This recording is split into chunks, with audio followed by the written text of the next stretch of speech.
The most anticipated list to be dropped in 2024 just came out.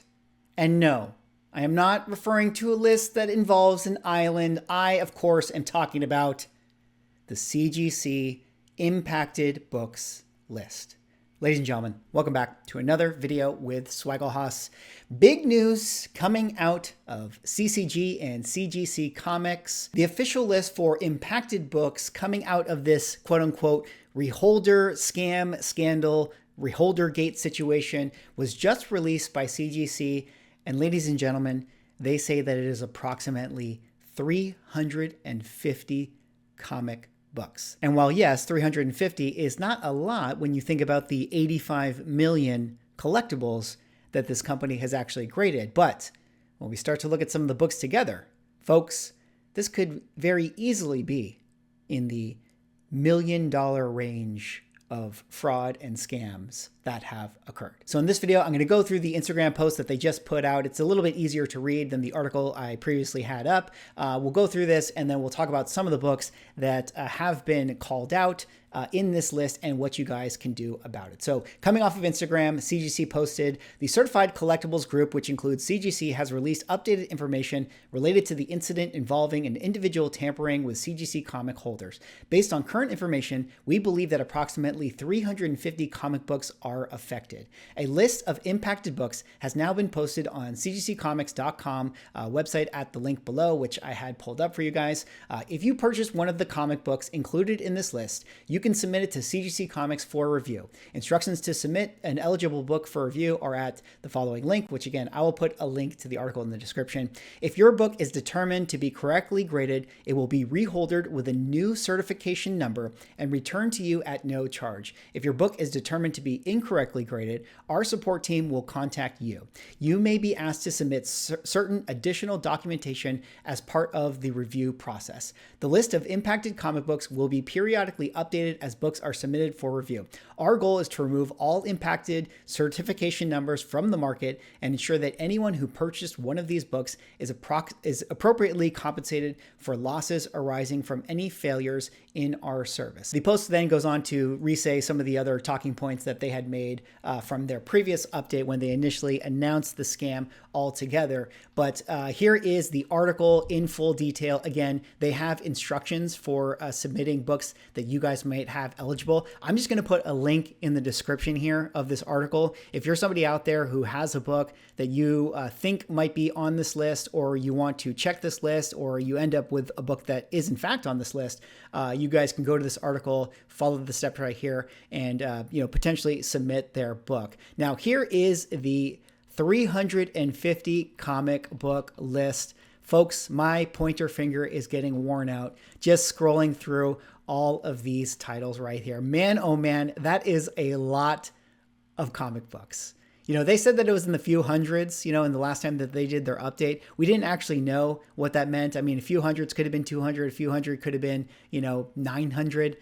This did, in fact, turn out to be 350, although this is currently what they think is the amount of books affected by this. There's nothing to suggest that there aren't more books that were affected. There's nothing to suggest that, other people haven't been doing this, scam. This is presumably from the one person that has been kind of identified as the seller. Now, some of the books I thought was really interesting here, and man, that's gotta hurt if you're the person who has this. But check this out, guys. Amazing Fantasy 15, Stan Lee 86, written on page 1 in pen. So an AF-15 with a Stan Lee signature on the inside, graded at a 6.5, a 6.5 signature. I mean, that is in the, I think, high 5 figures, if not 6-figure range for that book right there. We got an ASM #1, another Stan Lee signed book. That one right there, another one that's a signature graded at an 8.0. I mean, I don't know how the values off the top of my head, but an 8.0 I'm sure is a ton of money. We got an ASM2 right here in a 7.5, an ASM3 in a 6.5, another ASM3 in a 6.5. These are big books, all these ASM key issues right here. This one was amazing to me. Look at this, ASM 194. Look at how many copies, 1, 2, 3, 4, 5, 6, 7, 8, 9, 10, 11, 12, 13, 14, 15, 16, 17, 18, 19, 20, 20. I mean, we're talking in the 30, 40 range of ASM 194s. First appearance of Black Cat, all of these 9/8s. For context, guys, these 9/8s at one point during the height of the comic book boom were selling at the $5,000 range. So again, if we're doing the math here, and we're saying that there's 350 books that are affected by this, including an AF-15, including an ASM-1. I mean, even on an average where these books, are like $200 or $2,000 each, which, even just this ASM-194, again, was at one point worth $5,000. I mean, this is easily in the million, if not millions of dollars of range of fraud right here. It is incredible to see all of these books that have been incorporated in this scam. We have ASM 238, I believe that's the first Hobgoblin. We got ASM 252s, again, with the Mark Jewelers. We have ASM 300s. I mean, look at how many ASM 300s. Again, another book that at the 9/8 level, at a certain point was hitting that $5,000 range. Some of these in here are 9/6s, which again are still, in that $1,300 to $2,000 range. We have an Avengers #1 at a 5.5. We got an FF2, some FF48s, a Giant Size X-Men 1, Hulk 181s, an Iron Man #1. Two of them actually. We have some Journey into Mysteries right here, 83. Look at that, an 8.0 Journey into Mystery, 83, first appearance of Thor. We got a 7.0 first appearance of Thor. You got Secret Wars, New Mutants 98, Tales of Suspense 39, two of them, first Iron Man in 7.0 grades, a TMNT #1 in a 9.2. I'm sure that one is actually a first print. We have some X-Men 94s, some Wolverine 1s, things like that, a Walking Dead #1. These are big money books that were in here. And what this list ultimately shows me is that while, yes, it was much easier for the scammer to, pick out books like ASM 300 or New Mutants 98 and things like that. The fact that we see an AF-15 in here, the fact that we see an ASM-1, Tales of Suspense 39, I mean, the possibility for them to do this type of scam was really, it could have been on any book that they were willing to, front the money for. All it required was for them to have a copy of the book that they wanted to scam with high enough of a grade that you can kind of get away with it. So like if you're willing to buy whatever it is, a 4.0 AF-15 for $40,000 or $50,000, I mean, you can get away with that scam.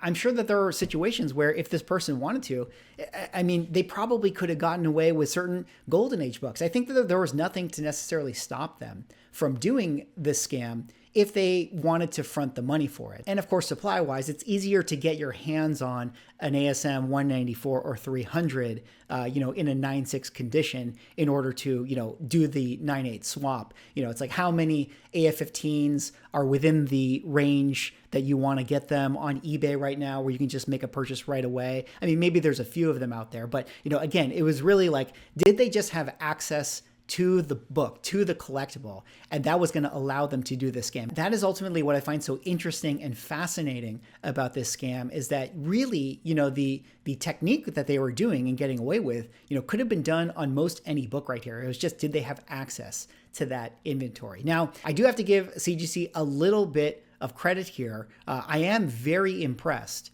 that they got this list out as fast as they did. This was one of those things where, I'm sure they have a ton of lawyers involved, a ton of, conversations going on. This could have been one of those lists that they took a long time to get out there, especially since they finally kind of, were able to hold off the pitchforks for a little bit by coming out with their statement. I am very impressed that they got this list out so fast. It does go to show that, they were able to sort of track down whatever was going on, internally with this. Like clearly they were able to sort of pinpoint, oh yeah, here is the same account that was, doing all these books. Therefore, here are all the books that have been tampered with. Now, the only other question is, how deep are they going to go? Are they going to really, look into all the other accounts and reholdering potential scams that could be out there? Again, I'm not going to speculate that there are, but like we've said, if this is a scam that could be done, then certainly it has been done by other people. Now, again, I will put a link in the description for this article so that if you guys want to check and see if you have any of these books in your collection, I do highly recommend that if you do have one of these books, you probably should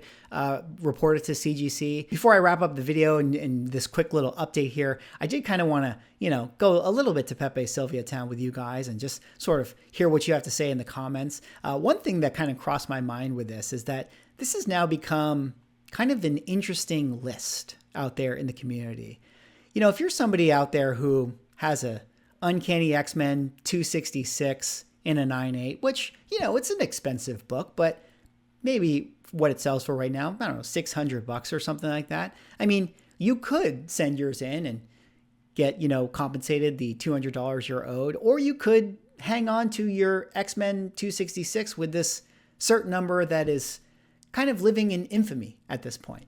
Do you think that there's going to be people that actually would rather keep some of these books? I mean, I myself would definitely turn in a book if I had one in my collection that, was one of these books. But I have to imagine there's going to be some people out there, kind of like the acetate gate situation where, there are certain people who wanted to keep those blue label acetate books because they thought it was cool to sort of have it. I have to imagine there are going to be certain people that want to hold on to some of these books. But, again, if you're somebody out there who has a Daredevil 1, signed in a CGC 8.5, I mean, that is not a cheap book. I mean, you're going to want to know. I mean, maybe your book is qualified, or maybe your book is, a 5.0 or whatever the case is, versus, say, a book that is a ASM 361, in a 9.4 signed. I think that's an instance where, there's probably not much of a difference of value for that book in that particular holder. But anyways, that's pretty much all I have for this video. That was the update, that CGC recently put out. Some breaking news here. Again, 350 books approximately affected and called out by CGC. The question is, are we going to see more? Pretty crazy to see this list. I mean, props to CGC for putting it out. Again, transparency is key. We need to get to the bottom of this. We need to hear about it. We need to get these books out of the system. If you're somebody out there who wants to, turn it in, I highly suggest that you visit this website and figure out what you can do to get compensated. But again, what an interesting story. What an interesting situation that we have right now going on with this company. Let me know what you guys think in the comments. Were you guys surprised? Are you somebody out there that actually has one of these books? Let me know. Anyways, that's all I got for this video. Like, comment, subscribe. See y'all in the next one.